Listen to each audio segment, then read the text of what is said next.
Hello dears, welcome to my channel. This is Reshmi from Trendy Threads. അപ്പോൾ ഇന്ന് നമ്മൾ ചെയ്യുന്നത് കുറച്ചൊക്കെ ശ്രദ്ധിച്ചാൽ നമുക്ക് ചെയ്യാൻ പറ്റിയ ഒരു സ്റ്റിച്ചാണ് ലോങ് ആൻഡ് ഷോർട്ട്. വളരെ ഈസി ആട്ടോ അത് ചെയ്യാൻ വേണ്ടിയിട്ട്. അപ്പോൾ നമുക്ക് സ്റ്റാർട്ട് ചെയ്യാം.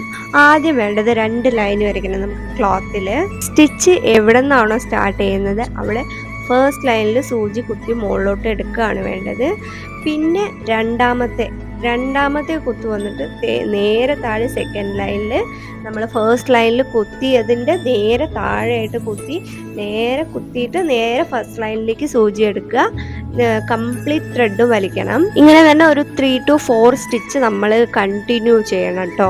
ഇതാണ് നമ്മൾ ലോങ് സ്റ്റിച്ച് എന്ന് പറയുന്നത്. മേ ബി വീഡിയോ കണ്ടാൽ നിങ്ങൾക്ക് മനസ്സിലാവും എങ്ങനെയാ ചെയ്യേണ്ടത്, എന്താ ചെയ്യേണ്ടത് എന്ന്. അപ്പം നമുക്ക് നെക്സ്റ്റ് ഷോർട്ട് സ്റ്റിച്ച് നോക്കാം. നമ്മൾ 2 ലൈൻ വരച്ചിട്ടുണ്ടല്ലോ, അതിൻ്റെ സെൻറ്ററിലായിട്ട് ഒരു ലൈൻ വരയ്ക്കുക. ഫസ്റ്റ് ടൈം ചെയ്യുന്നവർക്ക് മനസ്സിലാവാൻ വേണ്ടിയിട്ടാണ് നമ്മൾ സെൻറ്ററിൽ ഒരു ലൈൻ വരയ്ക്കാൻ പറയുന്നത്.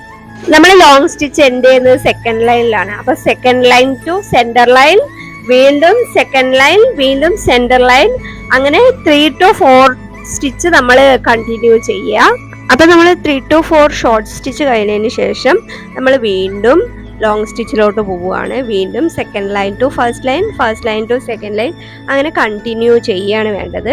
നമ്മൾ ത്രെഡൊന്നും ഇത്ര തിക്കായിട്ട് എടുക്കേണ്ട ആവശ്യമില്ല കേട്ടോ. ഞാൻ വീഡിയോയിൽ കാണാൻ വേണ്ടിയിട്ട് ഇത്ര തിക്കായി എടുത്തു എന്ന് മാത്രം.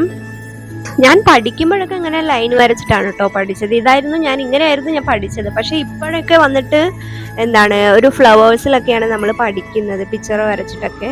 സോ അങ്ങനെ വരുമ്പോൾ നമ്മൾ അതിനനുസരിച്ച് നമ്മളത് സ്റ്റിച്ചും മാറും, അതായത് തിക്നെസ് മാറും. നമ്മൾ ഒരു ലൈന് കൊടുത്ത് ഒരു ലൈൻ ഷോർട്ട് സ്റ്റിച്ച്, ഒരു ലൈന് ലോങ് സ്റ്റിച്ച്, അങ്ങനെയൊക്കെ കൊടുക്കാൻ പറ്റും കേട്ടോ.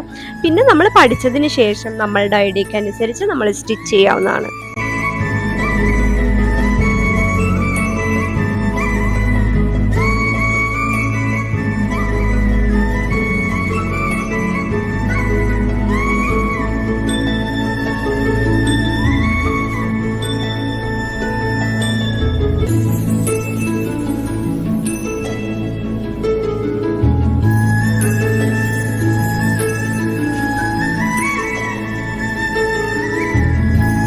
നെക്സ്റ്റ് നമ്മൾ ചെയ്യാൻ പോകുന്നത്, നമ്മളിപ്പോൾ ഷോർട്ട് സ്റ്റിച്ച് കൊടുത്തല്ലോ, അപ്പോൾ വൈറ്റ് കളറിൽ നമ്മളവിടെ ബാലൻസ് നമുക്ക് ആ ഗ്യാപ്പ് അറിയുന്നുണ്ടല്ലോ. സോ അതൊന്ന് നമുക്ക് ഗ്യാപ്പ് ഫില്ല് ചെയ്യാൻ പോവാണ് കേട്ടോ. അതിന് വേണ്ടിയിട്ട് ഞാൻ ഗോൾഡൻ ത്രെഡാണ് ഞാൻ എടുത്തിരിക്കുന്നത്. നമ്മൾ ഷോർട്ട് സ്റ്റിച്ച് ചെയ്ത പോലെ തന്നെ നേരെ ഓപ്പോസിറ്റിലായിട്ട് നമ്മൾ ഈ ഗോൾഡൻ ത്രെഡ് കൊണ്ട് നമ്മൾ ഷോർട്ട് സ്റ്റിച്ച് എഗൈൻ നമ്മൾ കൊടുക്കുന്നു.